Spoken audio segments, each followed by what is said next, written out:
parler de l'offre qu'ils ont montée pour ce début d'année, que l'on a choisi pour vous. Les taux de rendement, les garanties, comment tout ça est structuré, pour que vous ayez vraiment tous les éléments de réponse à vos questions. Et ensuite, Émeric Charrier nous présentera l'offre de parrainage que l'on a mis en place également pour cette année, qui vous permettra effectivement d'avoir des petits bonus pour les personnes qui souhaitent recommander nos services pour cette loi Girardin. Sur ce, Didier, je vous passe la parole. Est-ce que vous pouvez peut-être nous présenter un petit peu donc Oséon Finance? Qui est-ce que vous êtes? Qu'est-ce que vous faites? Qu'est-ce que vous proposez? La parole est à vous, Didier. Merci, merci Bertrand. Bonjour à toutes, bonjour à tous. Je me présente, je suis Didier Martin-Vallet, je suis le président d'Oséon Finance. Oséon Finance est un monteur en défiscalisation outre-mer. Alors j'espère que vous voyez bien mon écran. Bertrand, vous pouvez me confirmer. Très bien. Aujourd'hui, je vais vous parler de l'article 199 de CSB du Code général des impôts, qui est un article qui permet de bénéficier d'une réduction d'impôts en accompagnant les territoires ultramarins au travers de financement d'investissements dits productifs. Cette réglementation existe pour venir compenser un certain nombre d'écarts d'industrialisation, d'écarts de développement économique des territoires ultramarins. Et sous les yeux, vous avez quelques chiffres clés des nombreuses raisons qui justifient cet accompagnement des territoires ultramarins, qui sont concernés par des surcoûts liés à l'éloignement, qui sont concernés par des difficultés de développement économique. Et donc, cette réglementation vient appuyer dans l'économie réelle le développement des territoires ultramarins. Alors, je vais être synthétique. Le dispositif Girardin, quoi? Un certain nombre d'entre vous sont déjà coutumiers du fait. En participant au financement d'un matériel éligible auprès d'une entreprise basée en Outre-mer, un contribuable français peut bénéficier d'une réduction d'impôt par l'apport qu'il aura investi au sein de ce financement. Alors, pour être assez direct, je montre sur cette slide deux situations.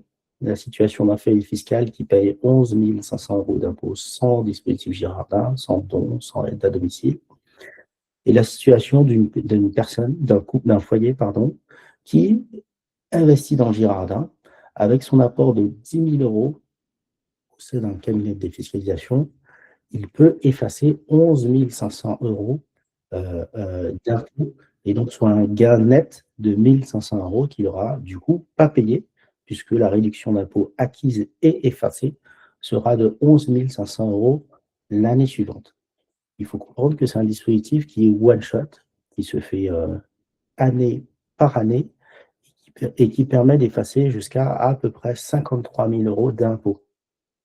Et enfin, on est sur un dispositif dont le plafond des niches fiscales est relevé, puisque le plafond des niches fiscales passe de 10 000 € à 18 000 € pour ce type d'investissement outre-mer. Je vais assez vite, puisque vous avez largement la possibilité de rencontrer vos partenaires de réduction impôt pour aller un peu plus dans le détail. En synthèse, la vie d'un investissement se réalise sur une durée de 5 ans.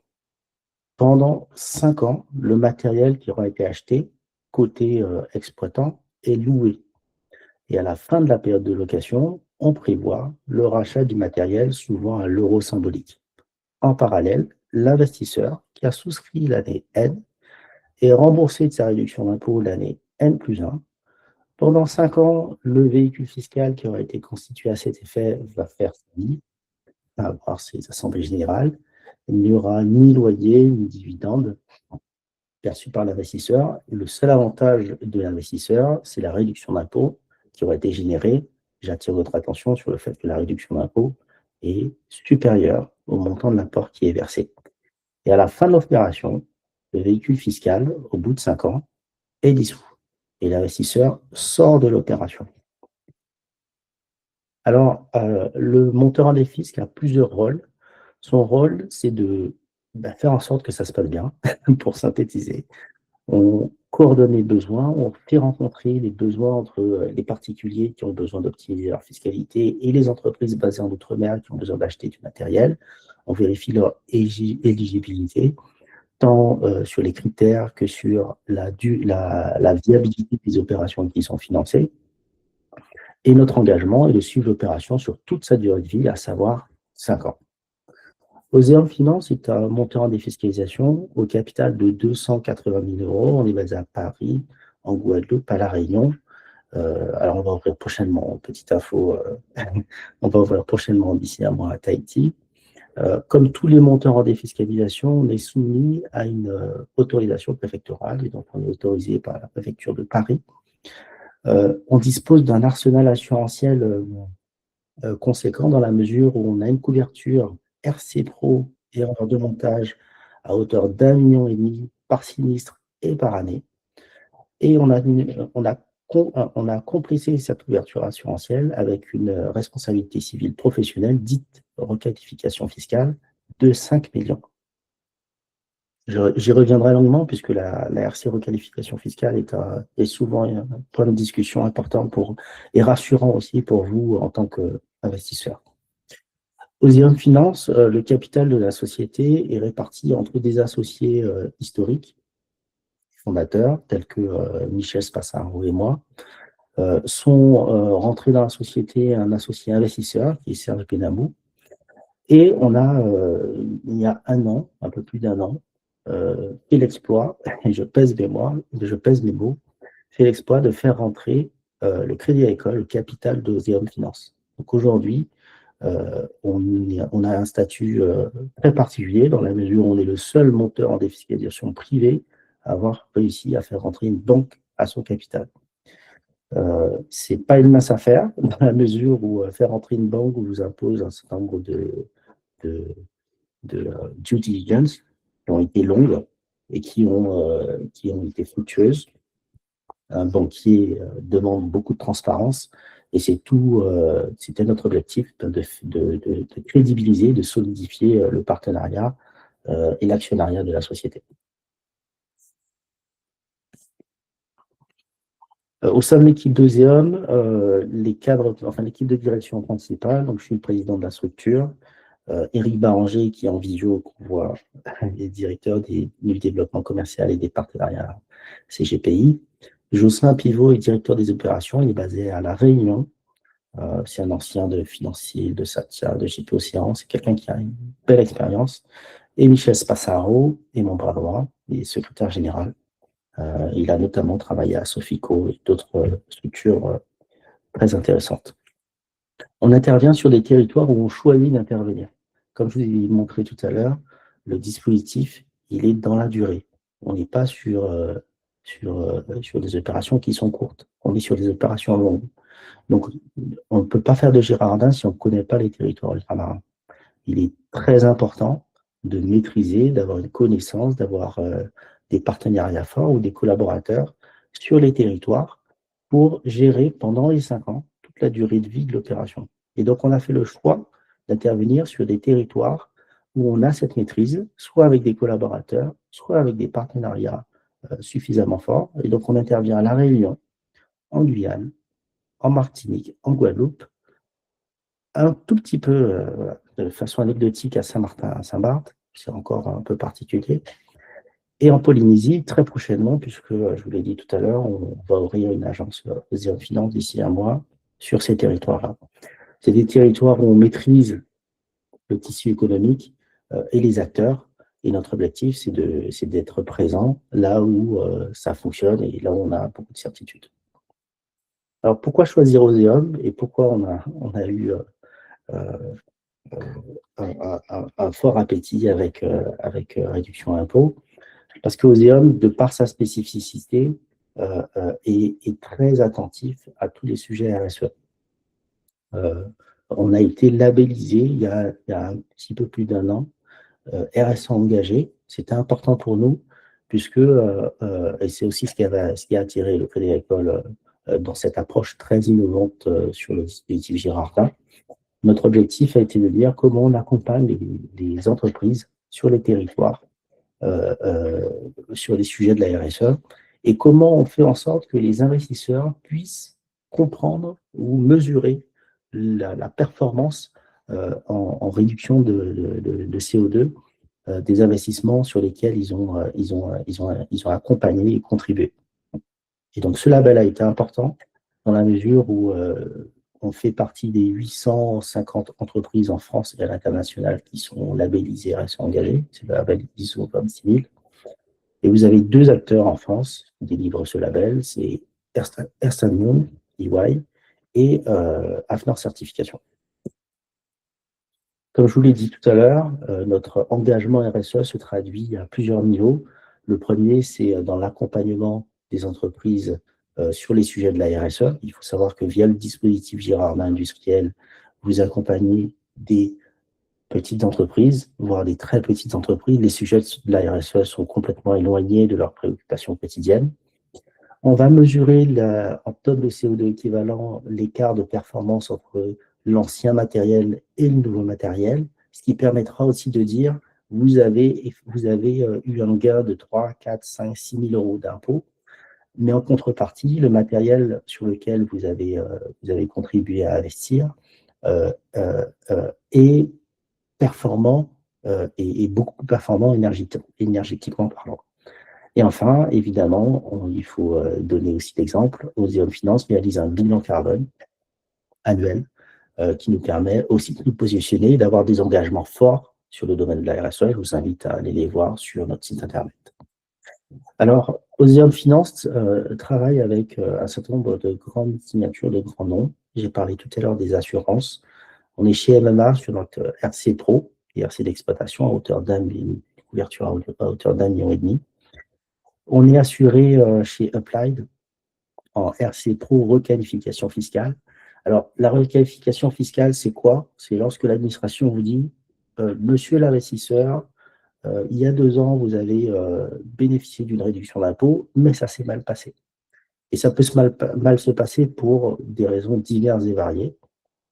On a décidé chez Ozeon Finance d'avoir une couverture assurantielle qui permet de couvrir ces risques-là et de dire aux investisseurs, le dispositif présente un certain nombre de risques. Notre objectif, c'est de mettre en place des mesures de prévention des risques et de mettre en place des couvertures assurantielles qui vous permettent d'avoir une garantie à la fin de ne pas être embêté sur les conséquences d'une requalification fiscale potentielle. Ozeon Finance est chez KPMG Avocats. KPMG Avocats ne se présente plus. On leur a demandé 2 choses chez KPMG. La première chose, c'est de faire ce qu'on appelle un business case, c'est-à-dire une analyse technique et juridique de tous nos process, de tous nos documents. Je passe du bulletin de souscription de l'investisseur jusqu'au contrat de location avec l'exploitant, en passant par les statuts de la SNC. Et on leur a demandé, la deuxième chose, de faire un audit tous les ans, de vérifier à la demande sur un certain nombre de dossiers, de vérifier que ce qu'on a dit qu'on allait faire, on l'a bien fait. On est chez Sofradec en expertise comptable. On est soumis au commissariat aux comptes. Notre commissaire aux comptes, c'est l'ancienne présidente de l'Ordre des experts comptables de Guadeloupe, mais surtout membre depuis plus d'une quinzaine d'années de l'Ordre national des experts comptables. Et elle aussi, on lui a demandé de faire un certain nombre d'audits annuels, en plus des contrôles annuels. Je passe sur le banquier, sur la cybersécurité, qui est un sujet actuel en 2026. Nous avons une plateforme de souscription digitale qui s'appelle MIPID, qui est aussi un établissement agréé, un établissement de paiement agréé par l'AMF.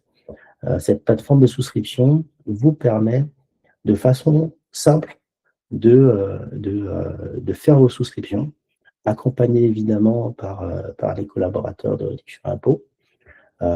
Mais on a une plateforme qui vous permet d'avoir un regard 360 entre Ozeon Finance, le CGP, partenaire, et vous-même. Et enfin, je vous parlais tout à l'heure de nos mesures de prévention des risques. On est accompagné par la société Manco Paris, qui est une société de gestion agréée par l'AMF, et dont la spécialité, c'est de faire de l'externalisation des fonctions support. Dans les fonctions support qu'elle externalise pour les sociétés de gestion, elle externalise la gestion des risques. Et donc, on leur a demandé on a externalisé le contrôle permanent des risques d'Ozeon Finance chez Manco Paris. Et c'est avec eux qu'on a mis en place, alors je passe là-dessus, et c'est avec eux qu'on a mis en place ce qu'on appelle une cartographie des risques, qu'on surveille et sur lesquels on a régulièrement des allers-retours sur les évolutions, puisque l'important, c'est pas d'avoir des risques, c'est de les contrôler, de les maîtriser. En parlant de risques, je vous mets cette slide qui, pour moi, est importante, puisqu'on ne peut pas présenter un produit sans en présenter les risques. J'ai été très simple, je vous ai mis les risques qui ont été identifiés par l'AMF. Vous aurez le lien direct ici. Il existe 3 risques principaux dans ce produit. Le risque fiscal, et donc avec la requalification fiscale, le risque d'exploitation, c'est-à-dire que le matériel n'est pas loué en continu pendant les 5 ans. Donc l'administration fiscale peut dire il y a un souci. Et enfin, le risque d'utilisation frauduleuse des fonds. Je vous mets ces risques-là parce que c'est évidemment normal lorsqu'on présente un produit, mais c'est en toute transparence. Et c'est aussi pour vous indiquer que en face de chacun de ces risques, on a mis en place des mesures assurantielles, organisationnelles, avec des partenaires, notamment KPMG Avocat sur la validation des dossiers un peu complexes, qui permettent de prévenir ces risques et de faire en sorte que vous, investisseurs, lorsque vous investissez en toute sécurité, puisque c'est bien le plus important. Merci. Alors, ça se traduit comment et pourquoi investir plutôt tôt dans l'année? Moi, en tant que monteur en défisque, plus la collecte est générée tôt dans l'année, et plus j'ai toute l'année, enfin tout le reste de l'année, pour la placer sur des entreprises qui vont bien, sur des territoires qui vont bien, et donc vous avez un effet de saisonnalité. Et plus vous investissez tôt, et plus vous avez un taux de rentabilité investisseur qui est important. Donc on part de 11% en toute fin d'année à 16%. Et donc je vous invite vraiment à vous positionner le plus tôt possible pour bénéficier d'une meilleure réduction d'impôt, enfin d'une meilleure rentabilité investisseur possible. Je pense avoir terminé. Bertrand.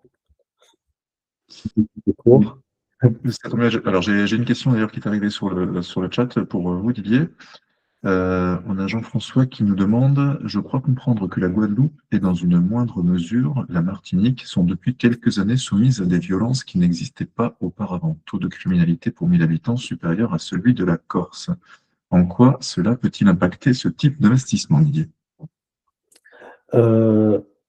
Alors, aucun. On est en train enfin, on compare à une situation sociétale où effectivement il peut y avoir par période des situations un petit peu plus complexes que d'autres, et le développement économique. C'est deux thématiques qui sont différentes. On choisit des territoires qui sont stables, sur lesquels il n'y a pas de problématique. C'est pour ça que je ne vous ai pas mis, par exemple, Mayotte. Pour l'instant, on estime que Mayotte est encore un sujet où il faut soit être présent, avoir des collaborateurs sur place et des gens qui connaissent, mais on ne va pas investir, par exemple, à Mayotte. Et chaque fois qu'on choisit un territoire, c'est un territoire sur lequel on a une parfaite connaissance des territoires. On pourrait peut-être imaginer que ça puisse entraîner une destruction d'un matériel, par exemple, peut-être. Les matériels sont assurés.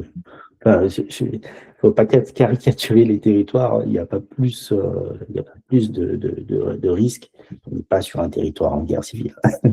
Mais quoi qu'il en soit, les matériels sont assurés. Nous-mêmes, nous sommes assurés. Les exploitants ont une obligation d'assurance inscrite dans leur contrat de location des matériels. C'est une clause de résiliation du bail. Donc, on est très vigilant et chaque année, on leur demande les attestations d'assurance des matériels. Et si, pour une raison ou pour une autre, dont celle-là, un impact sur le matériel, il est couvert par un dispositif assurantiel. Si on imagine peut-être par exemple qu'une société soit défaillante parce qu'elle n'a pas pu travailler pour une raison ou une autre, qu'est-ce qui se passe alors dans ce cas-là, Didier? Alors, si une entreprise est défaillante, il y a plusieurs cas de figure. Le premier, c'est est-ce qu'elle existe encore ou pas? Si elle n'existe pas, notre responsabilité, nous les hommes, en tant que monteurs des fiscs, est de relouer le matériel à une autre entreprise. Ça fait partie de nos obligations de résultat, puisque nous, en fait, on s'engage sur une réduction d'impôt que vous venez chercher. Cette réduction d'impôt, elle est induite par un certain nombre d'obligations réglementaires, dont la location continue pendant 5 ans du matériel à l'entreprise A, B, C ou D. Charge à nous, monteurs des fiscs, de faire en sorte que cette location soit continue pour qu'il n'y ait pas de remise en question de la réduction d'impôt qui a été accordée à l'investisseur. Et en tout état de cause, via notre dispositif assurantiel et notamment notre responsabilité civile, requalification fiscale, nous avons une couverture d'assurance qui rassure nos investisseurs sur le fait que, quoi qu'il arrive, son investissement ne sera pas remis en question, sa réduction d'impôt ne sera pas remise en question. Elle pourra être remise en question, mais couverte, du coup, par l'assurance. C'est ça. Les services fiscaux pourront remettre en cause l'opération pour une raison ou une autre. En gros, ça pourrait être, comme vous disiez, le défaut d'éligibilité, une société qui n'exploite pas pendant les 5 ans. Il y a quelques raisons qui font qu'une opération peut être requalifiée si on ne respecte pas la loi Girardin. En toute fin de parcours, si les mesures de sécurité n'ont pas permis de l'éviter, on a une assurance qui couvre les conséquences de cette requalification. On est bien d'accord. C'est ça, et j'insiste sur un point, il s'agit non pas d'une caution, il s'agit d'une RC, et donc une RC embarque les causes et les conséquences, et donc elle embarque autant l'apport investisseur qui aura été mis par l'investisseur, la réduction d'impôt, et les pénalités éventuelles demandées par l'administration fiscale. On est vraiment sur une couverture qui est complète, qui va couvrir les causes et les conséquences de la remise en question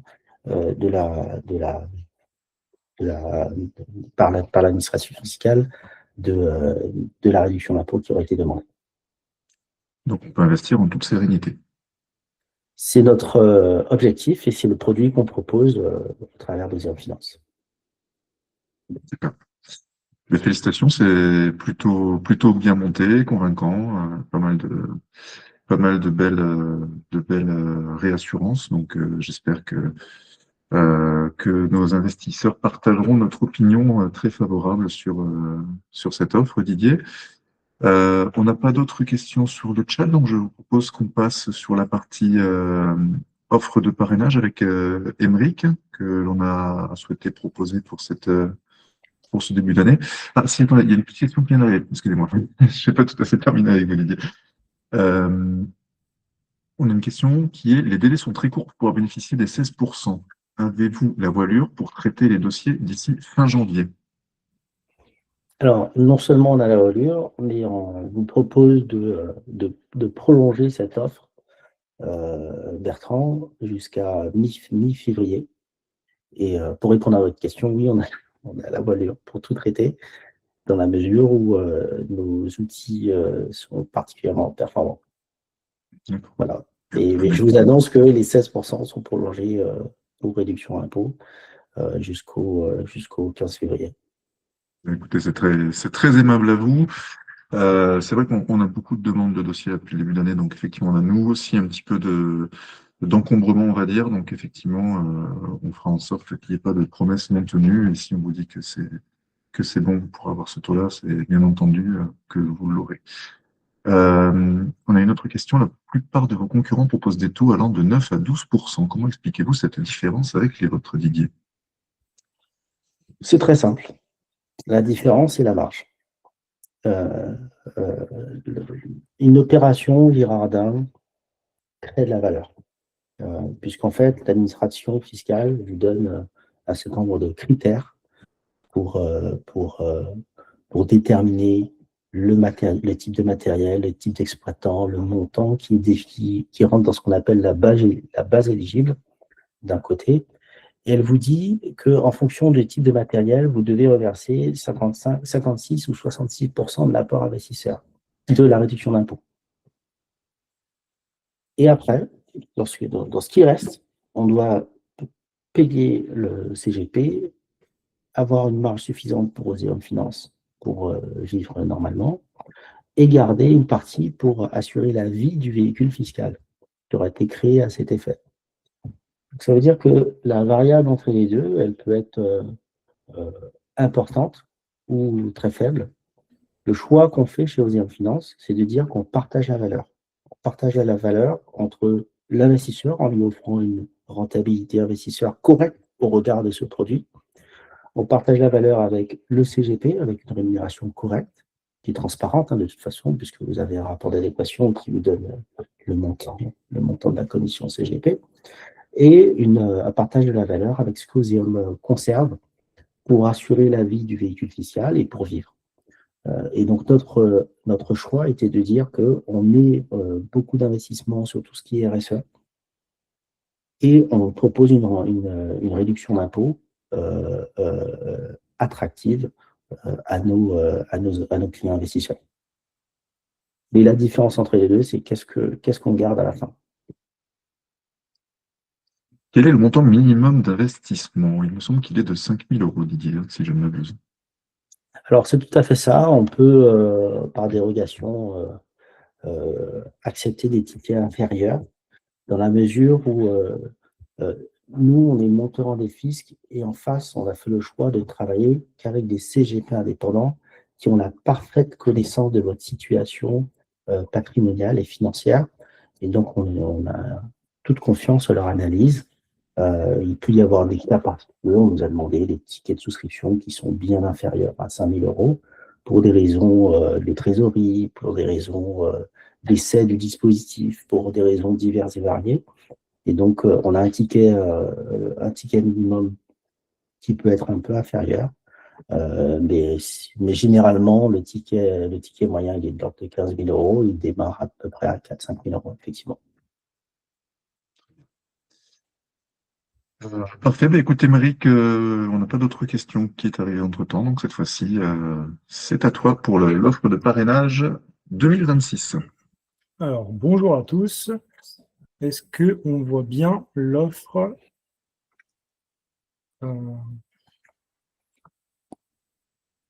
C'est bon, on la voit. C'est bon?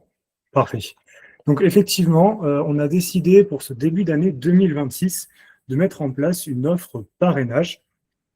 Donc, si vous investissez dans une opération Girardin industriel d'Oséum Finance via notre intermédiaire, vous pouvez en parler à votre entourage et devenir parrain.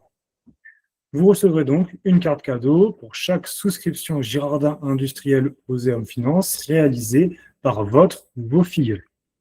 Attention, le filleul ne doit pas être déjà client dans notre cabinet.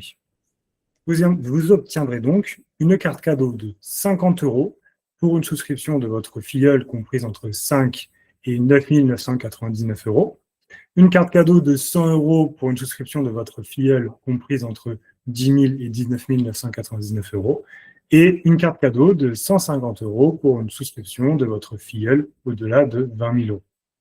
L'offre est valable jusqu'au 31 mars 2026 et dans la limite de l'enveloppe disponible fixée à 1 million € de souscription. Donc voilà, si cette offre vous intéresse, je vous invite à nous contacter ou à vous rapprocher de nous pour qu'on vous envoie l'offre et qu'on vous l'explique plus en détail, afin de bénéficier de cette offre. Super. Merci beaucoup, Émeric. J'espère que cette offre vous plaira et qu'elle vous permettra éventuellement de vous faire plaisir.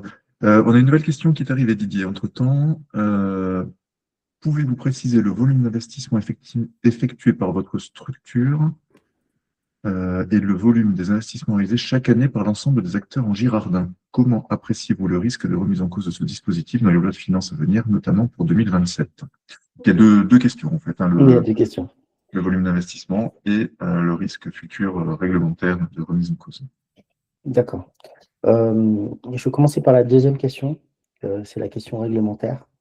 Il y avait tout un débat parlementaire où il y avait une incertitude jusqu'à récemment sur la loi de finances. Aujourd'hui, on est bien sûr un dispositif qui est stabilisé dans la mesure où il est reconduit à l'identique. Alors, Je m'exprime sous réserve de tout ce qui pourrait se passer. On a déjà vu qu'en politique, les choses peuvent évoluer rapidement. Qu'est-ce que ça a comme conséquence pour vous? À partir du moment où vous avez souscrit, nous, on vous a vendu une réduction d'impôt avec un gain. Charge à nous de faire en sorte que si la réglementation évolue, on intègre cette nouvelle réglementation et qu'on vous garantisse la réduction d'impôt qui aura été vendue et le gain sur lequel on se sera engagé. Donc, toutes les personnes, de toute façon, qui ont souscrit, il y a un contrat entre Oseum et l'investisseur avec des obligations. Et dans les obligations d'Oseum, c'est de respecter les conditions du contrat, à savoir la réduction d'impôt recherchée par l'investisseur et le gain qui aura été accordé par Oseum Finance. Je suis assez serein sur la suite, dans la mesure où on est sur un dispositif qui, je pense, va être plutôt stabilisé. Peut-être à l'horizon 2027, il y aura certainement un certain nombre de sujets, mais on est sur un dispositif qui est bien connu, stable, qui existe depuis un certain temps. Ça fait 40 ans qu'on a des dispositifs qui ont des noms différents, hein. Pour certains qui ont fait depuis longtemps. On a entendu la loi Ponce, la loi Paul, la loi Lodéom, Jardin, enfin voilà. Ça fait 40 ans qu'on soutient les économies. Je suis convaincu qu'en 2026, 2027 ou 2028, on n'aura pas rattrapé en Outre-mer l'écart d'industrialisation avec l'Hexagone. Et lorsqu'on regarde un peu dans le rétroviseur, ce qui a beaucoup changé, ce sont les critères. C'est les plafonds de niche fiscale, c'est les plafonds de souscription. Il y a quelques années en arrière, on pouvait faire un chèque d'1 million d'euros. Aujourd'hui, on est plafonné à 53 000 euros. Et donc, la réglementation se durcit.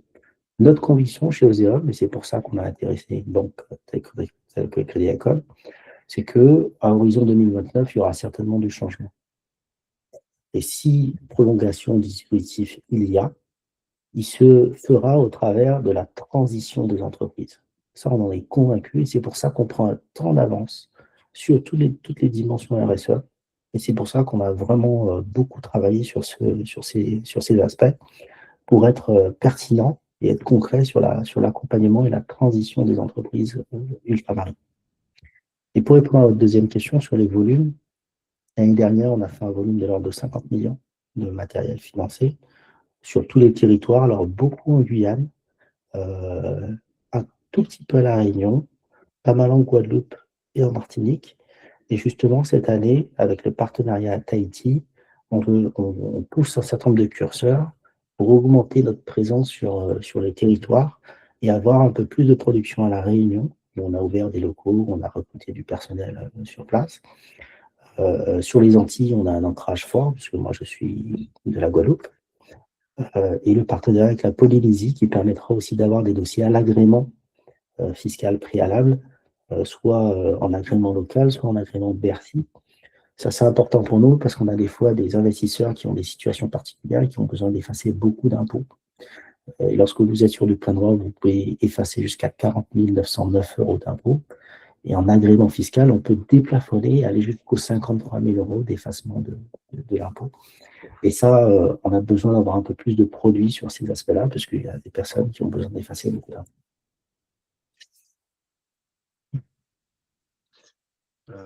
On a une petite question sur l'assurance. C'est peut-être un petit peu confidentiel comme information, mais je vous la pose quand même.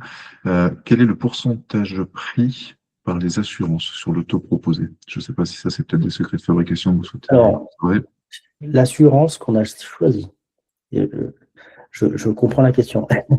Je comprends de la question que sur le marché, il y a des techniques différentes et puis il y a des offres différentes.